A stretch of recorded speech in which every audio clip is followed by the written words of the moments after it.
Desayuno espiritual del 23 de agosto del 2020. Tú eres el Mesías, el Hijo de Dios vivo. Del Evangelio de San Mateo. En aquel tiempo, al llegar a la región de Cesarea de Filipo, Jesús preguntó a sus discípulos: ¿Quién dice la gente que es el Hijo del Hombre? Ellos contestaron: unos que Juan Bautista, otros que Elías, otros que Jeremías o uno de los profetas. Él les preguntó: ¿Y vosotros quién decís que soy yo? Simón Pedro tomó la palabra y dijo: Tú eres el Mesías, el Hijo de Dios vivo. Jesús le respondió: Dichoso tú, Simón, hijo de Jonás, porque eso no te lo ha revelado nadie de carne y hueso, sino mi Padre que está en el cielo. Ahora te digo yo: tú eres Pedro, y sobre esta piedra edificaré mi iglesia, y el poder del infierno no la derrotará. Te daré las llaves del reino de los cielos. Lo que ates en la tierra quedará atado en el cielo, y lo que desates en la tierra quedará desatado en el cielo. Y les mandó a los discípulos que no dijesen a nadie que él era el Mesías. Palabra del Señor. Cristo es el Hijo de Dios, cabeza de su iglesia. Ya avanzado en su ministerio en las regiones de Galilea, el Señor hace un ejercicio de interiorización con sus discípulos. No se trata de una evaluación del Señor para saber qué debía o no corregir en sus métodos, pero sí que le permite a los suyos, primero hacia afuera, hacer una lectura de cómo miran a Jesús. En resumen, como un profeta, aproximación incompleta y la que más se llegó a acercar, limitando el paso de aquel pueblo que lo estimó hasta la fecha como tal, pero nunca como Hijo de Dios. Dios mismo entre nosotros, el Mesías, el Señor. Así las cosas, el Señor lanza la pregunta hacia adentro, hacia los que habían quedado con Él y sobre los que fundaría su iglesia. Los de afuera no cambiarían de pensamiento sobre el Señor así resucitara un muerto. Eso no le preocupa a Jesús. Eso se lo delegará a los que serían portadores y columna de la verdad. Por eso es el Padre el que toma aquel impulso de Pedro para volverlo revelación que brotó en el corazón del apóstol, a quien le será correspondida tal confesión con el primado que el Señor le otorgaría sobre su iglesia. Pedro confiesa y profesa que el Señor es el Hijo de Dios vivo, el Mesías, el Emanuel, no por mérito propio, sino por gracia divina.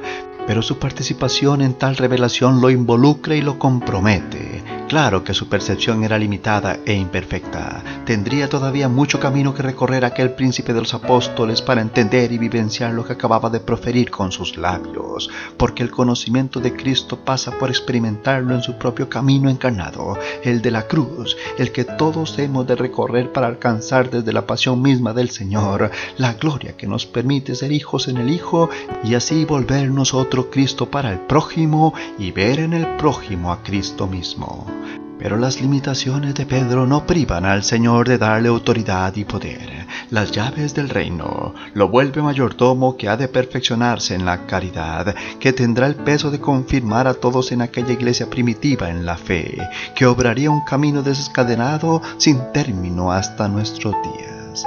Nunca las promesas de Cristo han traicionado a la esperanza, decía el Papa San Pío X, porque la esperanza misma es don divino y Dios no se desdice entre su palabra y su obrar. La promesa hecha a Pedro sobre la iglesia del Señor se mantiene en pie. A pesar de los siglos, la iglesia permanece viva. Claro que bien golpeada, lacerada y desteñida muchas veces desde fuera, pero más desde dentro, con los escándalos y las luchas de poder que nos tientan desde el momento de su institución misma. Prueba que no es nuestra, sino de Cristo. La iglesia es santa porque la santifica el Señor. Es suya, es su cuerpo místico y Él es el santo y perfecto. Pero está conformada por pecadores, que traicionamos y somos desleales con nuestro pecado.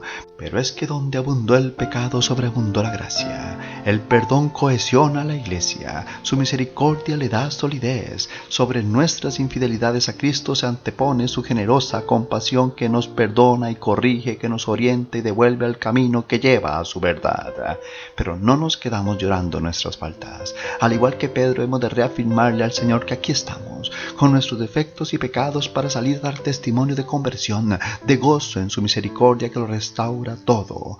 En Cristo la iglesia se levanta de sus propias cenizas para ser sacramento de salvación, para ser sal y luz del mundo, faro que enseña el camino a Cristo y centinela que denuncia las injusticias de un mundo donde se explota al hombre por el hombre. Pero la iglesia también ha de ser posada para el desvalido, consuelo para el afligido, refugio para el perseguido, sanatorio para el enfermo, comedor para el hambriento, escuela para el ignorante, fuente para el sediento de la verdad. verdad.